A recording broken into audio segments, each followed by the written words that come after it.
जी नमस्कार साथियों, स्वागत है आप सभी को आपके अपने YouTube चैनल RS टेमोड ऑफिशियल में। कैसे हैं आप लोग? आशा करता हूं आप लोग अच्छे होंगे। साथियों, आज का वीडियो आपके लिए बहुत ज़्यादा महत्वपूर्ण है, क्योंकि आज हम लोग बात करने वाले हैं स्वक्षमता परीक्षा को लेकर के बिहार सरकार शिक्षा विभाग के माध्यम से बड़ी अपडेट आई है। साथ में ही बीपीएससी तैयारी 3.0 को लेकर के कितने आवेदन हो चुके हैं और खास करके इस बार क्या कट ऑफ आपका जाने वाला है, पूरी बातें आज मैं आपको बताऊंगा। साथ में क्या कुछ महत्वपूर्ण खबर आपकी परीक्षा को लेकर के आई है, इसके ऊपर भी चर्चा करने वाले हैं। कुल मिलाकर एक ही वीडियो में आज आपको पूरी जानकारी मिलेगी, तो वीडियो को स्किप के बिना अंत तक जरूर देखिए।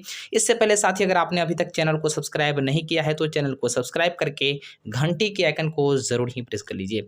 सबसे बड़ा सवाल अभ्यर्थी के बीच में है कि आखिर ये परीक्षा अब जो होने वाली है, कहीं न कहीं सवाल पहले का परीक्षा और कहीं न कहीं साथी पहला एग्जाम, दूसरा एग्जाम और खास करके अब जो है टीआरई 3 का होने वाला है, ये काफ़ी आपको अंतर देखने को मिलेगा। चूंकि टीआरई 1 और टीआरई 2 की अगर हम लोग बात करें तो इसमें अभ्यर्थियों की संख्या भी अच्छी खासी थी, लेकिन कहीं न कहीं उसका जो क्वेश्चन का लेवल था और खास करके जो परिस्थितियाँ थी वो बिल्कुल अलग तरीके का था। लेकिन अब आपका जो पेपर होने वाला, आपका जो एग्ज़ाम होने वाला है, ये बिल्कुल आपका अलग लेवल का होने वाला है। ऐसे में बिल्कुल आप उसकी तुलना थोड़ा-सा जो अगर अलग करेंगे तो बिल्कुल सारे तरीके से आप समझ पाएँगे। सबसे बड़ा सवाल आज के पेपर में छपी है कि बिहार विद्यालय परीक्षा समिति के माध्यम से एक बड़ा नोटिस जारी हुआ है, जिसमें स्थानीय निकाय शिक्षकों की स्वक्षमता परीक्षा 2024 प्रथम के पत्र भरे जाने की तिथि विस्तार के संबंध में आवश्यक सूचना प्रदान किया गया। खबर ऐसा है कि इतर द्वारा विज्ञप्ति संख्या PR34/2024 एवं PR42/2024 के क्रम में स्थानीय निकाय शिक्षकों की स्वक्षमता परीक्षा 2024 प्रथम में सम्मिलित होने वाले अभ्यर्थियों को सूचित किया जाता है कि निर्देशक माध्यमिक शिक्षा विभाग बिहार सरकार पटना द्वारा पत्रांक संख्या इतना में जो मैट्रिक उत्तीर्ण के पश्चात 2 वर्षीय शिक्षक प्रशिक्षण प्राप्त किए हैं, वैसे प्रशिक्षित अभ्यर्थियों को दिनांक 22 फरवरी 2024 तक उक्त परीक्षा में ऑनलाइन आवेदन करने की तिथि को विस्तार किया जाता है। कुल मिलाकर कहने का उद्देश्य ये हुआ, अगर आपने ट्रेनिंग कर लिया है तो फाइनली आपके लिए अब तिथि का विस्तार हो चुका है। 22 फरवरी तक तमाम ऐसे अभ्यर्थी जो इंटर के बाद यानी मैट्रिक के बाद अगर आपने 2 वर्षीय अगर प्रशिक्षण प्राप्त किया है तो फाइनली आप इसके लिए एलिजिबल माने जाएंगे, आपको फॉर्म भरने का मौका विस्तार किया जाता है।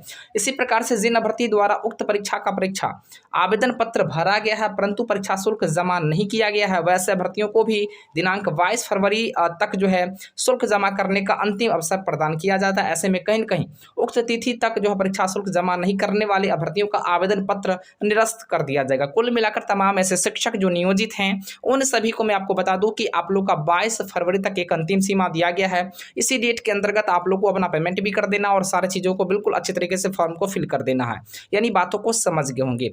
अब सबसे बड़ा सवाल अभ्यर्थी के बीच में है कि वर्तमान समय की परिस्थितियां क्या कुछ है। मैं आपको बता दूं, वर्तमान समय में लगातार बीपीएससी के माध्यम से परीक्षा की तैयारी चल रही है और जल्द ही एडमिट कार्ड को भी लेकर के आप लोग के बीच में सूचनाएं प्रदान की जाएंगी। लेकिन सबसे महत्वपूर्ण सवाल ये बनना कि आखिर अभ्यर्थी के बीच में है कि आखिर आवेदन कितना हुआ है और इस बार क्या कट ऑफ जा सकता है। तो साथियों मैं आप लोग को बता दूं, इस बार आवेदन आपके यानी जो टीआरई 1 हुआ था और टीआरई 2 हुआ था उसकी अपेक्षा आपके कम आवेदन इस बार होने वाले हैं, क्योंकि आपको भी भली भांति पता है कि मैक्सिमम ऐसे अभ्यर्थी थे जो पहले टीआरई 1 में सिलेक्शन हुए थे, उसके बाद टीआरई 2 में, लेकिन इस बार थोड़े से आवेदन आपके कम होने वाले। जहाँ तक अगर हम लोग जो है 1 to 5 की बात करें तो 1 to 5 में आपके 4 लाख से 5 लाख यानी 4 लाख से 5 लाख तक आवेदन आपको देखने को मिल सकते हैं। उसी प्रकार से अगर 6 to 8 की बात करें, 6 to 8 में आपको 3 लाख से यानी 2.5 से 3 लाख तक आवेदन देखने को मिल सकते हैं।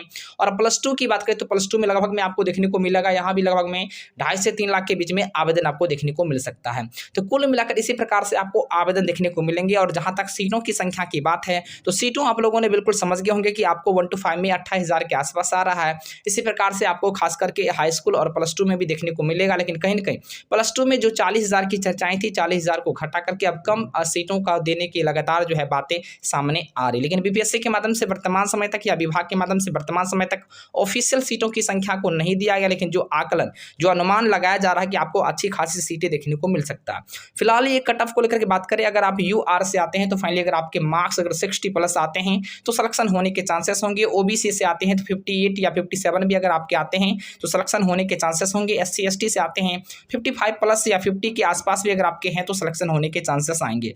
फिलहाल साथी जो अभ्यर्थी लगातार इस प्रकार के बातों से नाराज चल रहे थे कि एनआईओएस वाले को मौका दिया जाना चाहिए, ऐसे में लगातार एनआईओएस वाले अभ्यर्थी का बैठक भी हो रहा और ऐसे में देखने वाली बात ये होती है कि आखिर क्या कुछ होता। लेकिन कहीं ना कहीं सुप्रीम कोर्ट के दिए गए दिशा निर्देश के अनुसार अब जो है मौका मिलना बड़ा ही मुश्किल नजर आ रहा। फिलहाल लगातार प्रयास जारी है, देखने वाली बात होती है आखिर क्या कुछ होता। फिलहाल आज के लिए इतना ही, जैसे ही कोई न्यू अपडेट आती है मैं आप तक शेयर जरूर करूंगा। जय हिंद, वंदे मातरम।